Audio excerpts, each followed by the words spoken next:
భర్త విషయంలో భార్య చేయకూడని 6 విషయాల గురించి మనం ఇప్పుడు మాట్లాడుకుందాం. ఫస్ట్ వచ్చేసి రెస్పెక్ట్ లేకుండా మాట్లాడడం. రెస్పెక్ట్ లేకుండా నలుగురిలో భర్త గురించి మాట్లాడడం వల్ల వాళ్ళిద్దరి మధ్య విభేదాలు అనేవి మొదలైతే అతను అక్కడ ఇబ్బందిగా ఫీల్ అవుతాడు. ఎందుకంటే రెస్పెక్ట్ లేకుండా మాట్లాడడం వల్ల మీ మధ్య ఎన్ని గొడవలైనా ఉండనివ్వండి, ఎన్ని విభేదాలైనా ఉండనివ్వండి, కానీ అవి 4 గోడల మధ్యలో ఉండాలి. బయట మాత్రం రెస్పెక్ట్గా నలుగురికి నచ్చేలాగే, నలుగురు మెచ్చేలాగే భర్త గురించి మాట్లాడడం మంచిది. అలా మాట్లాడడం వల్ల మీ ఇద్దరి మధ్యలో కూడా విభేదాలు అనేవి అస్సలు రావు.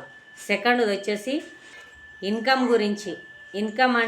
ఇన్కమ్ అంటే ఇప్పుడు తన సంపాదన గురించి ఇంకొకరితో అస్సలు పోల్చకూడదు. ఎందుకంటే తనకు వచ్చే అంతే వస్తుంది, అంతేగాని వాటిపైన అతనికి ఇంత వస్తుంది, ఇతనికి ఇంత వస్తుంది, నీకెందుకు ఇంత వస్తుంది అని అతన్ని అనడం వల్ల మీ ఇద్దరి మధ్య గొడవలు స్టార్ట్ అవుతాయి. అలా అనకుండా మీరిద్దరు కూర్చొని దేనికి ఎంత అయింది, దేనికి ఎంత పెట్టాలి అని మీరిద్దరు మాట్లాడుకొని వచ్చిన డబ్బును మంచిగా వాడుకోవడం వల్ల ఎలాంటి ఇబ్బందులు అనేవి ఉండవు. థర్డ్ వచ్చేసి నువ్వు నాకేమీ ఇయ్యలేదు, నువ్వు నాకేం చేయలేదు, నువ్వు నన్ను ఎప్పుడు ప్రేమగా చూసుకోలేదు, నువ్వు నాకేం కొనియలేదు, ఇలాంటి విషయాలు అస్సలు అనకూడదు.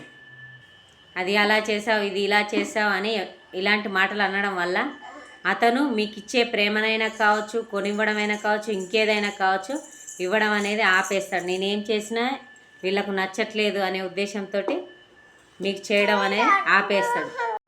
ఫోర్త్ది వచ్చేసి మీరు మంచి డాడీ కాదు, లేకుంటే మీరు నాకు మంచి భర్త కాదు అని ఇలా మాట్లాడడం వల్ల అతను మోటివేషన్ అనేది తగ్గిపోయి అక్కడ బంధం అనేది మెల్లమెల్లగా దూరం అయిపోవడం జరుగుతుంది. ఎందుకంటే నేను మంచివాడిని కాదు అని అతను ఫీల్ అయ్యి మీకు దూరంగా వెళ్ళడమా లేకుంటే మెల్లమెల్లగా దూరం అవ్వడమా జరుగుతుంది. సో అలాంటి పదాలు అస్సలు వాడకూడదు. ఫిఫ్త్ వచ్చేసి నీకంటే నాకు పిల్లలే ఎక్కువ అని ఎప్పుడు అనకండి. ఎందుకంటే పిల్లలు ఇవాళ ఉంటారు, పెరిగి పెద్దవి, తర్వాత ఉద్యోగాలు చేసి తర్వాత పెళ్లి చేసుకొని ఎవరిళ్ళ కాళ్ళు వెళ్ళిపోతారు, మీకు దూరంగా బ్రతుకుతూ ఉంటారు.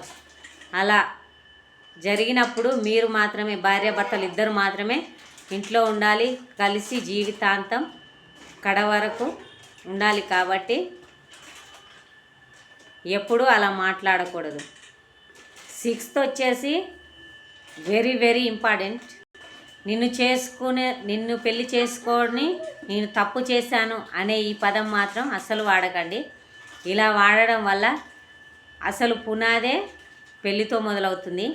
అలాంటిది నిన్ను పెళ్లి చేసుకొని నేను తప్పు చేశాను అని అనడం వల్ల మీ ఇద్దరి మధ్య దూరం పెరిగి అప్పుడన్నా కోపంగా ఇవన్నిటికంటే మెయిన్గా ఇదే. కాబట్టి ఈ పునాది కదిలిందనుకో మీ జీవితం ఖరాబ్ అయిపోతుంది. సో ఈ పదాన్ని కానీ ఇందులో ఉన్న ఏ పదాలు కానీ వాడకుండా కొంచెం జాగ్రత్తగా జీవితాన్ని నెట్టుకుంటూ పోతే, భార్యాభర్తలు అన్నాక గొడవలు అనేవి సహజం, కానీ ఇలాంటి పదాలు వాడకండి. ఇందులో ఉన్న 6 పదాలు వాడకపోవడం వల్ల మీ లైఫ్ హ్యాపీగా ఉంటుంది.